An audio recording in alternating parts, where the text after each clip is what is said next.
Hello students, आज हम पढ़ेंगे विस्टास बुक का chapter 4 the enemy by Pearl S buck.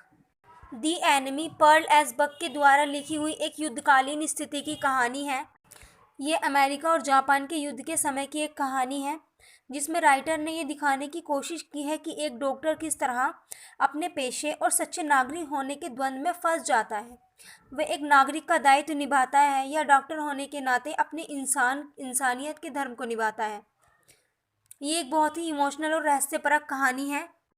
Doctor एक बुरी स्थिति में फंस जाते हैं कि वे अगर उसका इलाज नहीं करेंगे तो वह एक डॉक्टर होने के पेशे के साथ नाइंसाफ़ी करेंगे।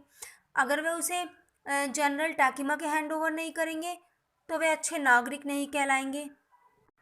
डॉक्टर को एक भारी डायलेमा में घिरा हुआ दिखाया गया है।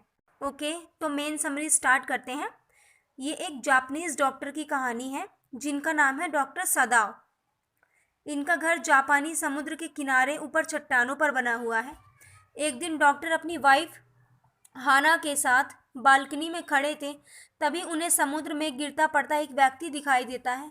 वह आदमी गिर पड़ता है, यानी कि वो समुद्र में अपनी जान बचाता हुआ आता हुआ उन्हें दिखाई देता है और वो जान बचाने की कोशिश में वह गिर पड़ता है, औंधे मुँह गिर पड़ता है। वे दोनों भागकर जाते हैं उसे बचाने के लिए, उसकी सहायता करने के लिए। जैसे ही वे उसे पलट कर देखते हैं, उन्हें पता चलता है कि he is an American prisoner of war. वह देखते हैं कि उसको बहुत सारी चोटें लगी हुई होती हैं, उसको गोली लगी हुई होती है, बहुत खून बह रहा होता है। इस स्थिति को देखकर वह डिलेमा में पड़ जाते हैं कि वह उस सोल्जर की मदद करें कि नहीं, क्योंकि वह उनके एनिमी कंट्री का एक सोल्जर है। काफ़ी डिस्कशन के बाद वह दोनों हस्बैंड वाइफ वे सोचते हैं कि वह उसे अपने घर ले जाएंगे, उसका इलाज करेंगे और बाद में जनरल टाकिमा को हैंड ओवर कर देंगे। वह उसे घर ले जाकर अपने फादर के बेडरूम में रखते हैं। वह लोग अपने सर्वेंट से कहते हैं कि इसका इलाज करने में मेरी मदद करो, लेकिन सभी सर्वेंट्स ऐसा करने से मना कर देते हैं, क्योंकि सर्वेंट्स का मानना ये होता है कि जब नेचर ने ही इसकी जान नहीं बख्शी तो हम इसकी जान की हिफाजत क्यों करें, हम इसका इलाज आपके साथ मिलकर क्यों करें, क्योंकि अगर नेचर ने इसे नहीं बचाया तो हम अगर इसे बचाने की कोशिश करते हैं तो वो गलत होगा, वो कुदरत के खिलाफ होगा। अपनी नौकरानी से कहते हैं कि वह आए और उसका खून साफ कर दे, जिस खून में वह लथपथ हुआ होता है। लेकिन उनकी नौकरानी ऐसा करने से मना कर देती है और उनके सभी नौकर कोई भी मदद करने से मना कर देते हैं। फिर उनकी वाइफ हाना डिसाइड करती हैं कि वह उसका खून साफ कर देगी और डॉक्टर की मदद करेगी उसका इलाज करने में। फिर दोनों डॉक्टर और उनकी वाइफ मिलकर उसका इलाज करते हैं और वह रिकवर होना स्टार्ट कर देता है, यानी कि उसकी स्थिति सही होने लगती है। उनके सभी नौकर उनको छोड़कर चले जाते हैं। इसी कारण से डॉक्टर डरने लग जाते हैं कि कहीं उनके नौकर इस बारे में किसी को बता ना दें। अगर ऐसा होता है तो उनके परिवार पर बड़ा और भारी खतरा आ सकता है। वह डिसाइड करते हैं कि जनरल टाकिमा को इस बारे में बता दिया जाए। फिर वह लोग ऐसा ही करते हैं, वह जाकर सब कुछ जनरल टाकिमा को बता देते हैं। वह उन्हें कुछ नहीं कहते, यानी कि जो जनरल टाकिमा होते हैं वह डॉक्टर से सारी बात सुनने के बाद उन्हें कुछ नहीं कहता, जिसकी डॉक्टर को उम्मीद नहीं होती, बल्कि वह डॉक्टर को अप्रिशिएट करते हैं कि आपने जो किया अच्छा किया। वह कहते हैं कि आप प्राइजनर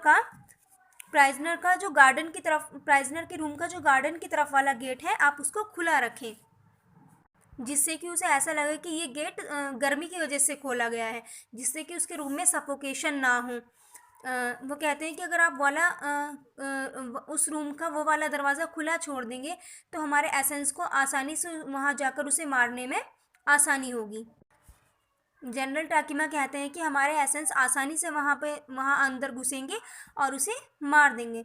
डॉक्टर 3 रातों तक इंतज़ार करते हैं कि जनरल टाकिमा आए और उसका सॉल्यूशन करें, लेकिन वह ये कतई नहीं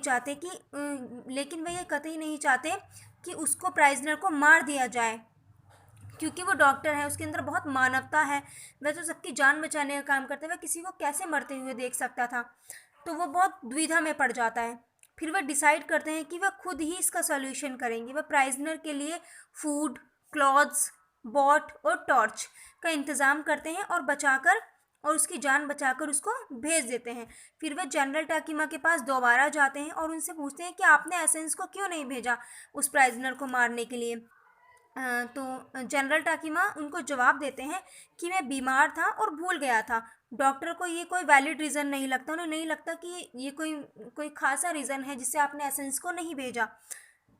डॉक्टर सोचते हैं कि इन्होंने सच में नहीं भेजा या फिर एसेंस को ये वाकई एसेंस को ये उसको मारने के लिए भेजने के लिए भूल गए। ऐसी कौन सी स्थिति है, ऐसा क्या हुआ जो इन्होंने नहीं भेजा, और यहीं पे हमारी स्टोरी ख़त्म हो जाती है। आई होप आपको समरी अच्छे से समझ में आई होगी। मैंने बहुत ही ईजी लैंग्वेज में आपको समझाने की कोशिश की है। So don't forget to like, share, comment and subscribe to my channel. Thank you.